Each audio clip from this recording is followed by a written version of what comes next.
Lucas, remind us again the relationship between Hulu and Disney, and then, of course, the moves that Disney is making overseas without Hulu. Yeah, Disney bought into Hulu, I want to say in 2009. Hulu was started by Fox and NBC. Disney came in as the third owner.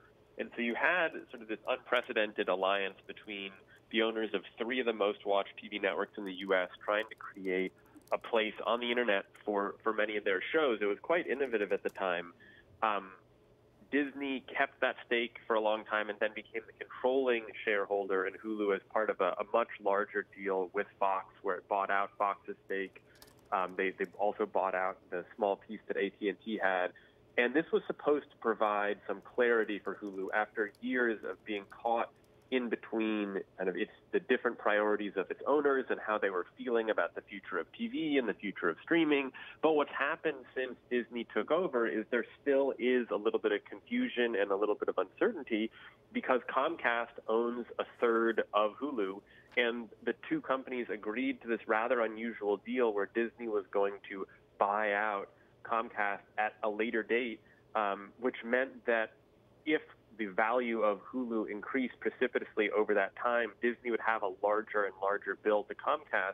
And that has been a major factor in what appears to be kind of a scaling back a little bit of the ambitions for Hulu. Hulu had plans to expand overseas, to go to Latin America, to go to Europe, where it could finally compete with Netflix and Amazon outside of the U.S. And instead, Disney announced earlier this year that it was going to create a general entertainment service outside of the U.S. under the name of Star, which is a big South Asian media company. It's such a fascinating deep dive, your story, and really how Hulu's almost limited to its own success by its owners. And of course, we spoke a little bit earlier this week with the CEO of Disney, who is now doubling down front and center. Content is king. It's all about the streaming product. Just take a quick listen to what Bob Chapek said on Monday.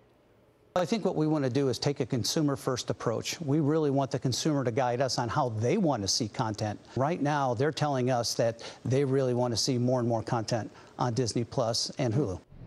Now, I asked Bob, of course, what the response was to perhaps Dan Loeb and other activist investors who are saying, look, combine all your streaming utilities, combine Hulu with ESPN Plus, with Disney Plus. And well, Bob wouldn't give us an answer until December the 10th, that investor meeting.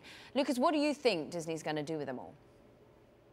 I assume that Disney will continue to sell or offer some kind of bundle which gives the consumer sort of what Dan Loeb was talking about, where what you can do now. I, in fact, am a subscriber to this. I have the package of Disney Plus and Hulu and ESPN Plus. What's less clear, I think, is will there be some change in how they're put together? Disney Plus has been such a spectacular success for this company over the last year, and it's clear that that is the top priority. But what we don't know is, Disney Plus has a fairly narrow content offering right now. It's got the big Marvel, big Pixar, Nat Geo, but there's a whole bunch of other programming that Disney produces and releases, a lot of it through the assets that it bought from Fox. Does Disney try to broaden Disney Plus so that it's a little bit more like a Netflix where it has something for everybody? Does it keep that separate so as not to sully the Disney brand and make it Disney and Hulu? And if they do keep them separate, how do you compete on a global basis when the offering is a little bit different on all of these places? One of the great advantages that Netflix has had is that it's just this one brand every place, and you kind of know what you're getting. And all these big media companies, as we've seen over the past couple of years, are having to constantly adjust strategy and restructure to take what has been this massive cable network business and put it on the internet.